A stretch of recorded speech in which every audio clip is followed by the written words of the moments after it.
Stories. You know, fairy tales, Aesop's fables, all kinds of stories. We all have a satisfaction associated with doing something that somebody finds useful. So, why are stories so important? Stories are the way not only that we teach most effectively. I mean, there are whole civilizations who, for generations, thousands of years, even passed down traditions, instruction, how to grow up, how to be, religion, belief, through stories. Oral tradition is a primary feature of many, many, many cultures. I'm not talking about those kind of stories. Those are interesting and they've given us a lot of wisdom. You know, fables and fairy tales have taught us all kinds of things, some good, some bad. You know, Brothers Grimm, they've turned that into monster shows on TV, claiming, of course, that that was the original intent, and I don't know, maybe it was. But I'm talking about a far more interesting and powerful and relevant kind of story that has actually more impact on your life. So why stories? Well, stories are the way we make sense of the world. And in raising kids, I saw this. I would tell them a story. Sometimes it was a story I made up about someone, a hero or a faraway time or a kingdom or a dragon or something, and they would remember all kinds of details and ask me to tell them the story again later.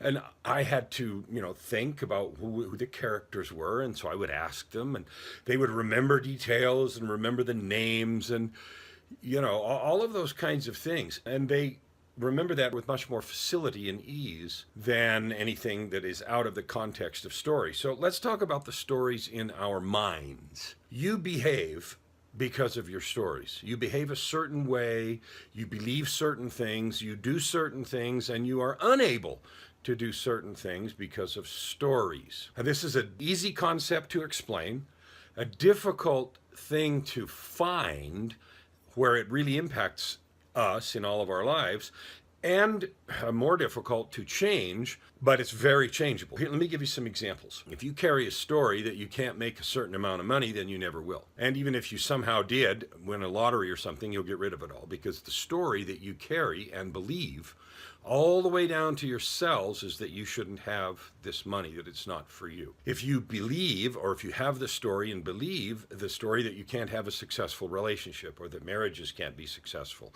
or that most people get divorced, or that, any of those stories, and you believe them to your core, then that will be your experience. I see this all the time in coaching where someone says, I'm lazy, or I procrastinate, or I am, just not very organized. And they define themselves by these stories. Now, I'm not naive enough to pretend that maybe they don't procrastinate. Maybe they're really, really good at procrastinating. But defining yourself, I am a procrastinator, creates a powerful reinforcement loop in your mind that assures that you will always stay there. Now, we live by stories. When we see a circumstance, we see two people having a conversation, and based on the glasses or the experiences that we have, the stories that we hold, we see them in an argument, we see one person angry at another, and we see, something going on.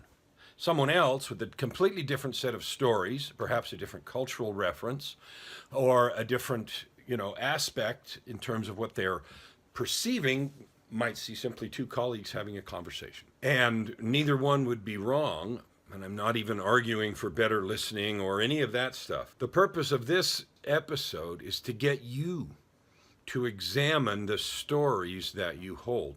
So, do you start a day? Oh, I'm tired today. Oh, it's going to be a bad day. Oh, the weather's rotten. It's all going to suck. Or, oh, I'm always going to be late. Oh, I'm going to be late. It's going to be ruined the whole day. Those kinds of casual comments literally define the future you live into. It creates your reality. Now, I'm not pretending you didn't get up late. I'm not pretending you're not going to be late. But you could tell a different story that sounds like, I won't get to work on time. I need to make this and this phone call to make this arrangement so that these things happen correctly. And I need to prepare staff, colleagues, coworkers, boss about what's happened. No, I'm going to get chewed out. Skip all that. The facts are, it is whatever time it is, and you will arrive at your destination later than you meant to. Okay.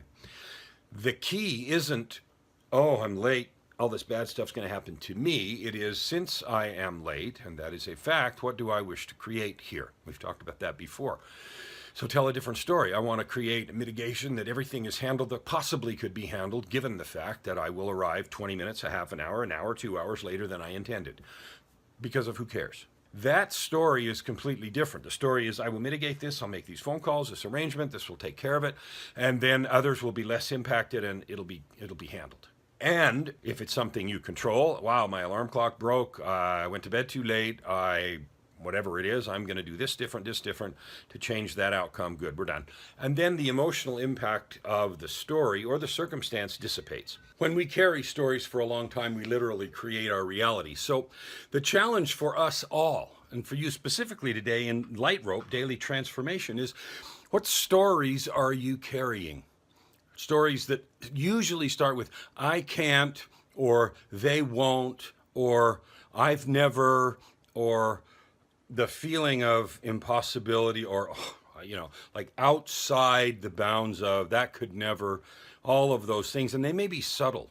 So-and-so never does such and such at work. Or my husband or wife, they always. All of those things are stories, even if they're true. And the story part is the disempowering effect that you adopt. Instead of simply saying, whatever is true, I choose to create this. So the challenge for you and for me, but for your empowerment today, is to listen to your language, internal language and external language, and examine the stories that you carry and see if they're serving you or hindering you. See if the stories are empowering you. And you will find that there are dozens of stories during the day that you access. Make them good ones. And where they're not, eliminate them. Get some help if you need to. But by changing your stories, you change your life. I'd love to help you if that's something you want. And you can find out by going to www.resultsequationintensive.com. Maybe we can create you a dozen new stories. See you tomorrow. Thank you for watching the videos. Take this opportunity, leave a comment, subscribe most of all, and don't forget to spread the word about this channel.